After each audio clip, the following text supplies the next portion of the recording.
हुजूर फरमाए मेरी उम्मत शिर्क में मुब्तला नहीं होगी। बोले सरकार, हुजूर बोल रहे हैं शिर्क नहीं होता, ये मौलवी बोल रहा है दरगाह को जाके शिर्क कर रहे हैं, दरगाह को जाके शिर्क कर रहे हैं, अल्लाह के वली से मदद मांगना शिर्क है, वली से मदद मांगना शिर्क है। अरे कौन बोले रे भाई वली से मदद मांगना शिर्क है? अच्छा मैं आपसे एक सवाल करता हूं, एक 10 मिनट दीजिए, बस बात खत्म कर रहा हूं। देखिए आपके घर पे फकीर आता, बंगाल में आता नहीं आता? अल्लाह का शुक्र है आता। फकीर आता आके आपसे मांगता, अल्लाह से मांगता? आपसे। सुभान अल्लाह। चलो जुम्मा के दिन मौलाना साहब मस्जिद में नमाज पढ़ा रहे, बाजू वाले, मस्जिद के लिए चंदे की जरूरत है। मस्जिद किसका घर है? अल्लाह का। मगर चंदा आपसे मांग रहे, उन्होंने अल्लाह से मांग रहे, बंदे से। सुभान अल्लाह। मौलाना जुम्मे के दिन ठहर के, मौलाना जुमा के दिन ठहर के अल्लाह से नहीं बंदे से मदद मांग रहे, बोल रहे बंदो चलो जल्दी जल्दी चंदा डालो। पूछे कई को? बोले मस्जिद के लाइट का बिल देना है, मस्जिद के पानी का बिल देना है, मस्जिद के मौजन साहब की तनख्वाह देना है, मस्जिद के इमाम साहब की तनख्वाह देना है, मस्जिद के खतीब साहब की तनख्वाह देना है, मस्जिद के सफाई का इंतजाम करना है, मस्जिद के दीगर मामूलात में पैसे लगाना है, जल्दी जल्दी पैसा दो। हम बोले अरे भाई ये घर खुदा का है, मांगना अल्लाह से। घर अल्लाह का है तो मांग भी अल्लाह से। अल्लाह ताला से बोले अल्लाह तेरे घर की लाइट की बिल बाकी है, जरा पैसे भेज दे। बोलो ना अल्लाह से, अल्लाह मैं मस्जिद का इमाम हूं, मेरे मौला मैं तेरी मस्जिद में मेहराब में खड़ के परवरदिगार मैंने रोजाना 5 वक्त की नमाज पढ़ाई है, अल्लाह मेरी तनख्वाह 12,000 है, ए अल्लाह अब तक मेरे पास कुछ भी नहीं है, 12,000 उतार दे। बोलो भाई मांगना तो अल्लाह से। हम जाके दरगाह पे गए तो बोल रहा अल्लाह से मांगो, और खुद बंदों से पैसे मांग रहा। हम बोले बंदे से पैसे मांगे मौलाना शिर्क, बंदे से मदद मांगे शिर्क। अब यहां से एक आदमी यहां से निकला, अब जलसा खत्म होने के बाद, बेचारे का नहीं साइकिल भी नहीं है, बाइक भी नहीं है, ऑटो भी नहीं है, बस भी नहीं है जाने के लिए। एक आदमी बेचारा बाइक पे जा रहा, उसको बोला भाई जरा मेरी मदद करो, आगे तक छोड़ दो। उन्हें बोला गाड़ी रोक। तो शिर्क। बोले कैसा शिर्क? अल्लाह के अलावा तूने बंदे से मांगा। किससे मांगा? अल्लाह के अलावा। किससे मांगा? बंदे से। लिफ्ट किससे मांगी जा रही? बंदे से। शिर्क। तो मौलाना बोले ये कैसे शिर्क होता? हम बोले भाई तू ही बोला मदद अल्लाह से मांगो, बंदे से मांगना शिर्क है, बल्कि जुम्मा में तू ही चीख चीख के हल्लक फाड़ के बयान करा। फिर हम बोल रहे हैं बंदा, लिफ्ट देने वाला भी बंदा, चंदा देने वाला भी बंदा, फकीर आ गए मंगा तो घर में से पैसे देने वाला भी बंदा, फिर ये शिर्क नहीं हुआ? बोले नहीं ये शिर्क नहीं होता। बोले क्यों नहीं होता? बोले दीन के मामले में अल्लाह से मांगना, दुनिया के मामले में बंदे से मांग सकते। बोला क्या पॉइंट लाया पट्टे? बोला वाह। तो मैं बोला एक काम करो सदर साहब, ये इमाम साहब को ये महीने में तनख्वाह दियो ही मत। बोले क्यों? जरा इनको सबक सिखाना है, तनख्वाह मत दियो। 1 तारीख हो गई, इमाम साहब को तनख्वाह दिए नहीं, 2 हो गई, 3 हो गई, 5 हो गई, इमाम को तनख्वाह दिया ही नहीं। इमाम साहब परेशान होकर सदर साहब को बोले सदर साहब 5 तारीख हो गई, अब तक आप तनख्वाह नहीं दिए। तो बोले सदर साहब मौलाना आप बयान में बोले दीन के मामले में अल्लाह से मांगना, दुनिया के मामले में बंदों से मांग सकते हैं। बोले तो आप नमाज पढ़ाए, दीन है दुनिया है। सुभान अल्लाह, सुभान अल्लाह। नमाज पढ़ाए, दीन है दुनिया है। दीन है। तो फिर आप दीन का काम करें, अल्लाह से तनख्वाह ले लो। इमाम साहब ऐसा नहीं हो सकता। तो बोले रे बेवकूफ, जब तू ये काम में अपने खुदा से तनख्वाह नहीं ले सकता तो फिर तू किस तरीके से लोगों को तबलीग की बात कर रहा है, किस तरीके से समझा रहा है? दीन को सही तरीके से समझा, दीन को समझाने के तरीके से समझा।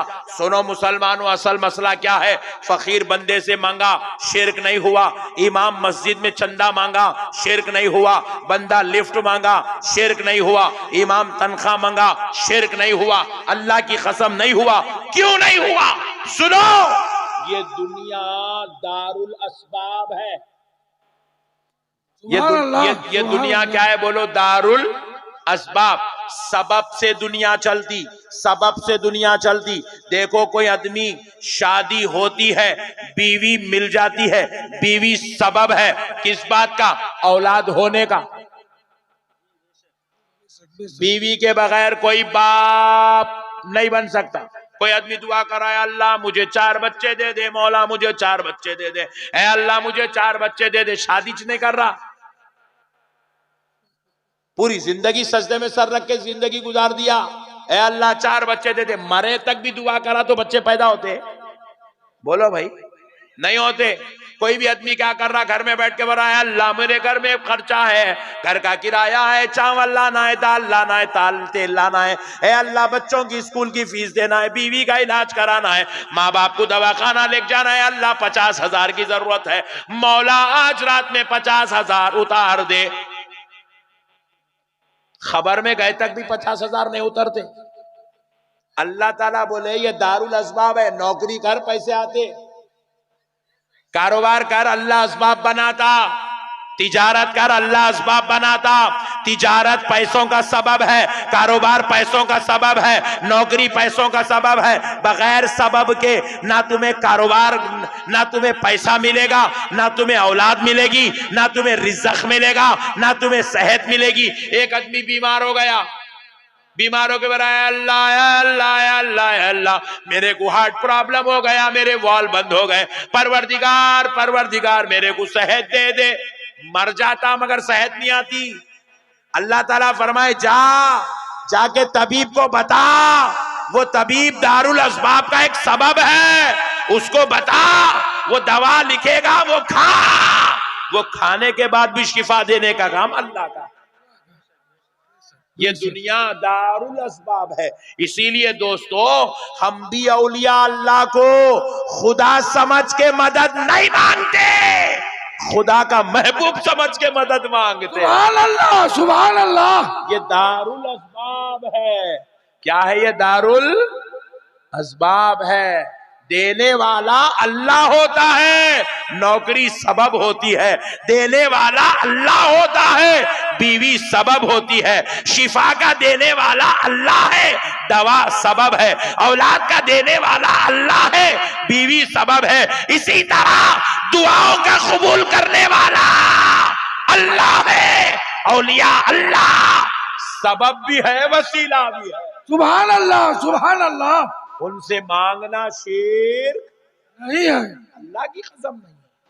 जाहिल कौम है, मसले को समझी नहीं। फकीर के लिए, फकीर की झोली में पैसे देने वाला अल्लाह ही है, सेठ सबब है। आप नौकरी कर रहे हैं, आपके घर में खाना पहुंचाने वाला अल्लाह है, नौकरी सबब है। मांगने से शेर नहीं होता। गलत फहमियां खत्म करो, दीन को समझो, अल्लाह को राजी करो। वमा अलैना इल्लल बलाग, वल्हम्दुलिल्लाहि रब्बिल आलमीन।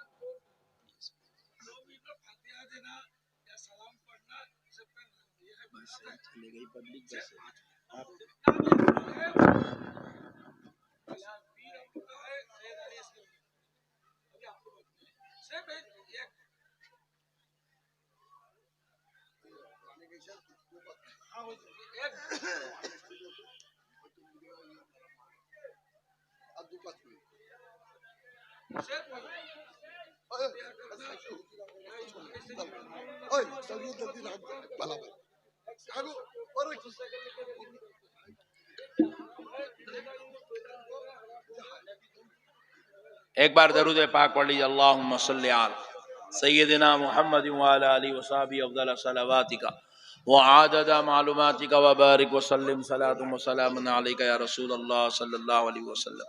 देखिए, भाई ने पूछा कि फातिहा दिलाना क्या है। देखो मेरे भाई, फातिहा ना फर्ज है ना वाजिब है, मगर फातिहा खुदा की रहमत है। फातिहा क्या है? खुदा की रहमत है।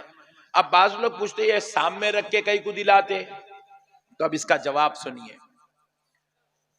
अल्लाह तबारक व तआला फरमाया कि मेरा कुरान शिफा है।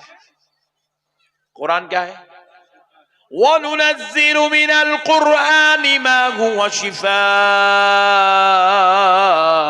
व रहमा मा हुवा शिफाउन व रहमतुल लिल मुमिनीन। अल्लाह कह रहा है हमने कुरान को मोमिनों के लिए, किसके लिए? मोमिनों के लिए शिफा और रहमत बनाकर नाजिल किया। देखिए, अब सामने खाना रखा जाता है और उसके ऊपर कुरान पढ़ी जाती है, कुरान पढ़ी जाती है, तो जहां कुरान पढ़ते हैं वहां अल्लाह की रहमतों का नुज़ूल होता है। और इसीलिए खाना सामने रखते हैं ताकि वो जो खुसूसी नूरानी तजल्लियात जो कुरान की तिलावत की वजह से उतर रही है वो इस खाने पर भी नाजिल हो जाए, ताकि ये खाना अब खाली खाना ना रहे, तिलावते कुरान की बरकत से ये खाना खाने वालों के लिए शिफा बन जाए, शिफा बन जाए। अब एक साहब पूछे, मौलाना इतने छोटे छोटे दाने शिफा है, कैसा बनते जी? पूछे तो मैं बोला, देख मियां, आदमी की बॉडी जो है 100 किलो की है, 100 किलो, मगर जब ये 100 किलो की बॉडी पे फिट्स आते लोगों को, तो उसको कितनी इतनी बड़ी गोली खिलाते हैं। फिट्स की गोली इतनी बड़ी रहती, इतनी रहती, इतनी रहती, इतनी रहती, गोली इतनी रहती। एक छोटी गोली पेट में गई तो पूरी बॉडी को उन्हें संभाल लेती। हार्ट आ रहा, लोगों को तड़प रहा हार्ट से, जबान के नीचे गोली रखते, कितनी रहती? वो इतनी रहती, इतनी रहती, छोटी रखते जबान के नीचे। हार्ट प्रॉब्लम सॉल्व होना बोल, सॉर्बिट्रेट, इतनी छोटी है गोली। एक छोटी गोली 100 आदमी के किलो को संभाल रही, बॉडी को बीमारी से बचा रही, शिफा का काम कर रही। अरे मैं बोला दीवाने, ये तो गैरों के फार्मेसी में बनी हुई गोली है, इंसान की तहकीक है, इंसान का बनाई हुई दवा है। ये अगर आदमी को मरने से बचा सकती है तो फिर जिस खाने पे कुरान पढ़ दिया जाए, ये कुरान खुदा की किताब, खुदा का कलाम है, वो अगर खाने से बंदे को शिफा मिल जाए तो इसमें क्या ताज्जुब की बात है। गैरों की बनाई हुई गोली शिफा दे सकती है तो खुदा का कलाम शिफा कहीं को नहीं दे सकता। इसीलिए फातिहा पढ़ी जाती है। फातिहा पढ़ने का मकसद सवाब भी पहुंचाना है, फातिहा पढ़ने का मकसद शिफा भी हासिल करना है, क्योंकि रसूल अल्लाह सल्लल्लाहु अलैहि वसल्लम फरमाए, सूरे फातिहा अल्हम्दुलिल्लाहि रब्बिल आलमीन अर्रहमानिर रहीम वाली सूरत एक ऐसी सूरत है, ये एक ऐसी सूरत है, सिवाय मौत के हर बीमारी का इलाज अल्लाह ने सूरे फातिहा में रखा। सिवाय मौत के हर बीमारी का इलाज सूरे फातिहा में रखा है। रसूल अल्लाह कह रहे हैं कुरान शिफा है, सूरे फातिहा में शिफा है, और बंदा कह रहा है फातिहा क्यों दे रहे हो? अच्छा चलो भाई दूसरी बात सुनो, अल फातिहा बोल के पढ़ रहे हैं क्या? कुरान पढ़ रहे हैं, सूरे फातिहा पढ़ रहे हैं, सूरे इखलास पढ़ रहे हैं, चार खुल पढ़ रहे हैं, आयतल कुर्सी पढ़ रहे हैं, अलिफ लाम मीम पढ़ रहे हैं, आमनर रसूल पढ़ रहे हैं। अरे मेरे भाई, अल्लाह का कलाम पढ़ना शिर्क कैसा होता? शिर्क तो यह है कि आप किसी गैर खुदा को खुदा समझकर उसकी इबादत करना, या उसको खुदा के बराबर समझना, या उसको खुदा के जैसा समझना, यह शिर्क है।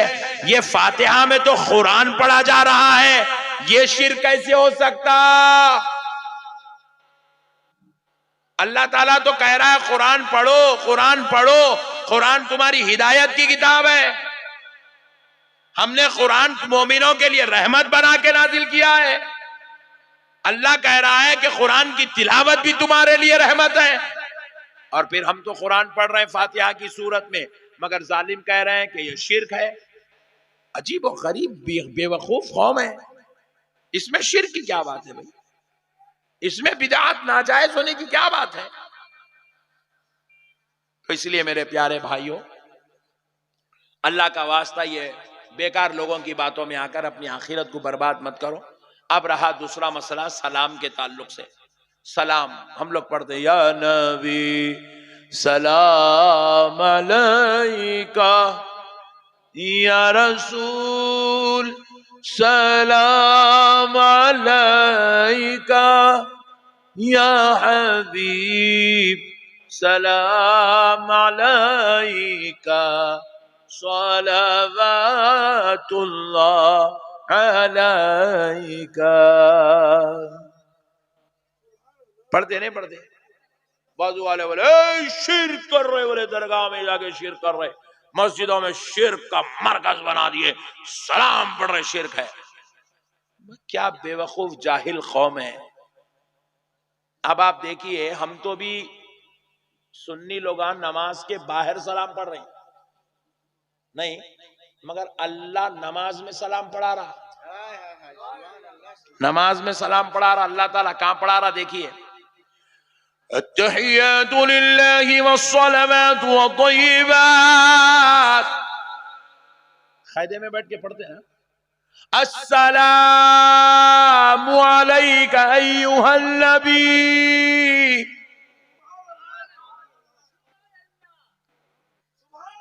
अस्सलामु अलैका अय्युहन नबी। क्या मतलब है इसका? तर्जुमा क्या है? ट्रांसलेशन क्या है? अस्सलामु अलैका अय्युहन नबी, इसका ट्रांसलेशन क्या है? सुन्नी मौलाना से मत पूछो, बाजू वाले मौलाना से पूछो।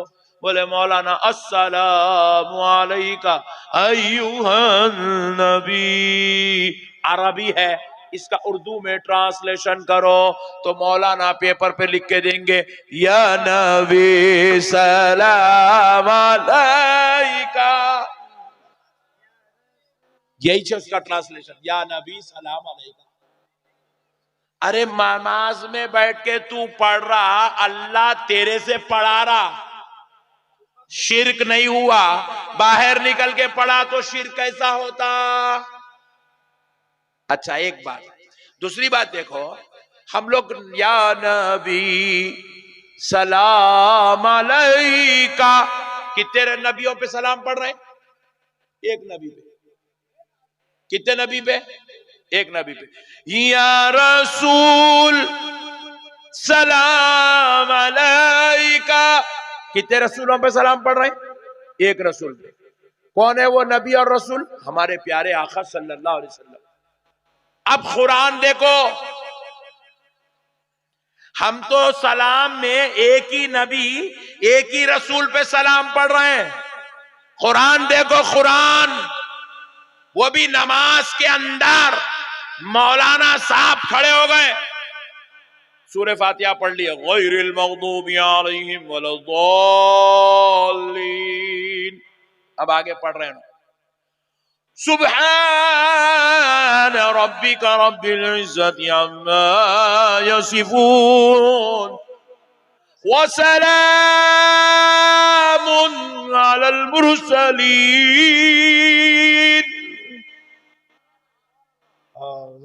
जोर से बोलो, व सलामुन अलल मुरसलीन, रसूल की जमा है मुरसलीन। अल्लाह कुरान में आयत उतार रहा है, मौलवी नमाज में खड़े होके ये आयत पढ़ रहा है। अल्लाह कह रहा है सारे रसूलों पर सलाम। नमाज में खड़े होके पूरे रसूलों पे सलाम पढ़ रहा, बाहर निकल के या रसूल सलाम अलैका बोलते कि भड़क जा रहा। बोले ये कैसा हो सकता, ये कैसा हो सकता। अबे बेवकूफ, हमने जो सलाम पढ़ रहा है ना अपने आका पर, अल्लाह की कसम ये हमारे बाप दादा का दिया हुआ नहीं है। ये सलाम कुरान और नमाज के जरिए हमारे खुदा का दिया हुआ इनाम है। वमा